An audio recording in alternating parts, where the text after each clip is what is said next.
দেখো একজন দিদিভাই এই কমেন্টটা করেছে। অবশ্যই এই কমেন্টটা আমার প্রচুর ভিডিওতে আসে, বেশিরভাগ সময় সবাই জিজ্ঞাসা করে, কিন্তু কি আর করব। দেখো ভগবান যখন দিয়েছে তো নিশ্চয় ভেবে চিন্তে দিয়েছে, আমি সামলাতে পারবো বলে ভেবেই নিশ্চয় দিয়েছে। তবে আমার ওপর যে অত্যাচারগুলো হয় সেটার একটু তোমরা শুধু নমুনাগুলো দেখো। রোজ সন্ধেবেলা এইরকমই আমার ওপর পুরো অত্যাচার হয়। আর আমার তো চুল থাকে না, আমি মরে যাবো গো, লাগে রে গো।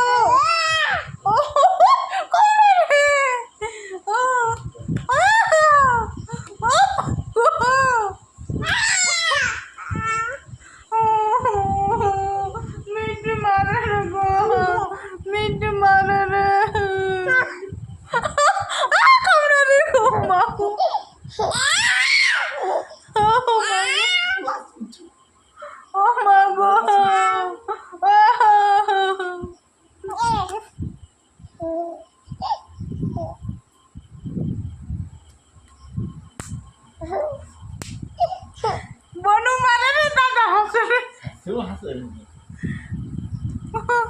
আমি অন্ধ হয়ে যাবো,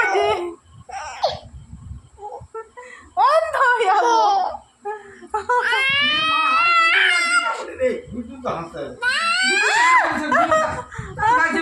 মেয়েদিরা বলতে ঘুমিয়ে গেল পরে আমি অনেক জিনিস দেখছি।